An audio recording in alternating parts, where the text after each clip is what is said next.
one had them. Not a single one of us put the Giants. Not rule jumping. He have them, no? He wasn't in the segment. No. Garofalo didn't. We didn't. So Nobody we didn't put them. No one put the New York Football Giants on their whiteboard. So I'll start with you, Peter. What's it going to take for the Giants to be considered an NFC power team? Well, I don't blame you guys, because if the playoffs were to start today, they're the 6th seed. They're not a top 5 team. But the power teams in this league, they go on the road, and they come in bruised, they come in battered, they come in injured, and they win big divisional games. That's what power teams do. Okay.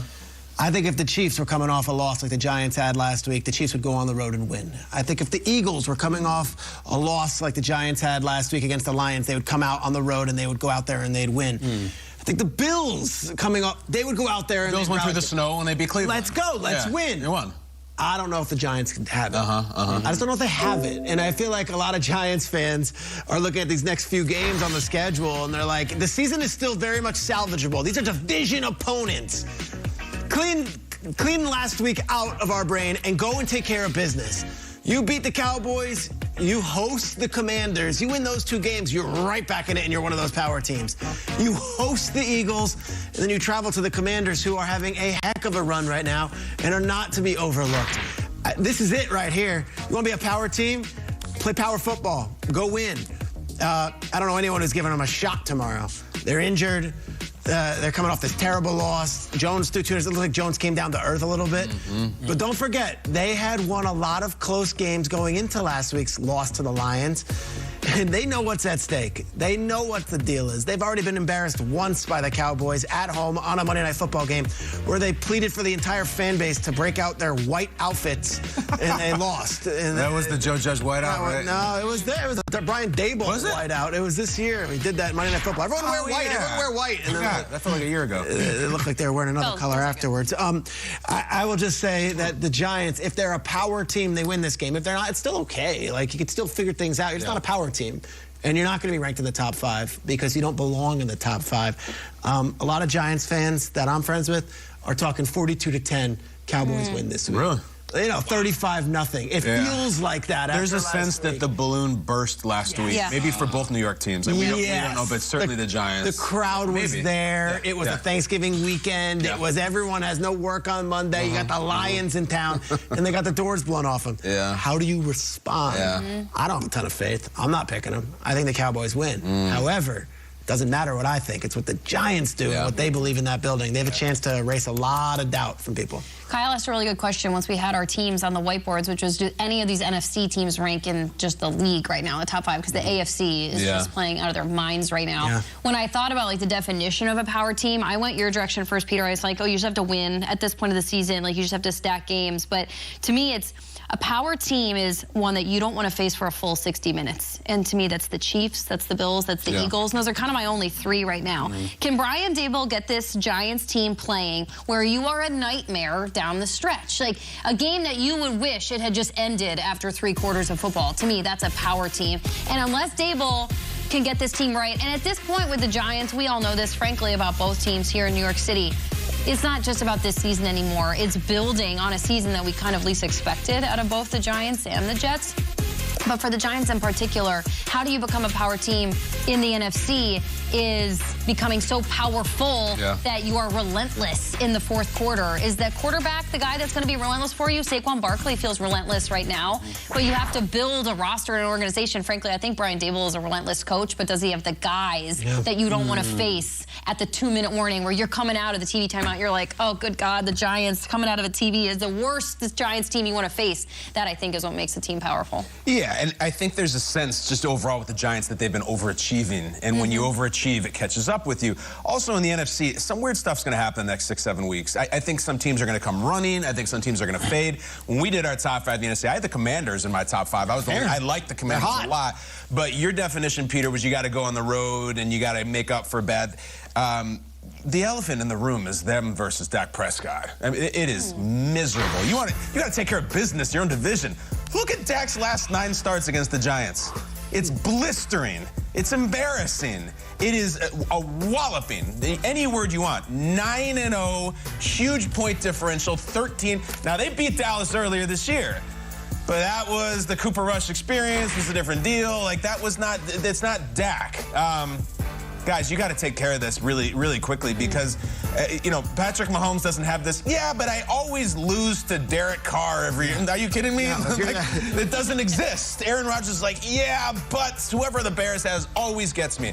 That's what the Giants have. So I just can't really take you seriously as someone who's going to win an NFC playoff game if the other most famous, most high-paid, best quarterback in your division slaps you around every single time, because there's other guys. We're not even talking about Jalen Hurts and Heineke who's coming running. So power team, you can't let Dak Prescott be one of your owners, and as of right now, he is. Now listen, it's not even Mahomes or Allen or Rodgers, like the cream of the. It's Dak Prescott, who's a really good quarterback, but like you can't be 0-9 against him in the last 9. It's ridiculous. Got to take care of that. Wow, 9 straight. I didn't realize that. Okay, Thanksgiving Day theme. So tomorrow's Thanksgiving. You have this new girlfriend. You're entertaining her. Things are getting serious. She wants to host Thanksgiving. You're extremely nervous because your mom is judgmental. Grandma has no filter. You don't have a lot of faith going into this thing, but she wants to do it. You're like, let's go for it. You know her cooking's not as good as mom's. Family's going to hate it. Yeah. Thursday comes, Thanksgiving's here. She's a hit. Mom loves her. Grandma's fired up. Okay. Hey, baby, when you going to marry this woman? Everybody is fired up about her. That is the New York Giants. You said overachievers. Going into this season, Giants fans weren't like, this is our year. We're going to make the playoffs. We're going to make a run. To me, a Power 5 team in the NFC is teams we're talking about as Super Bowl contenders. Hey, by the end of the season, we think they're going to be playing in late January, competing for a chance to be in the Super Bowl.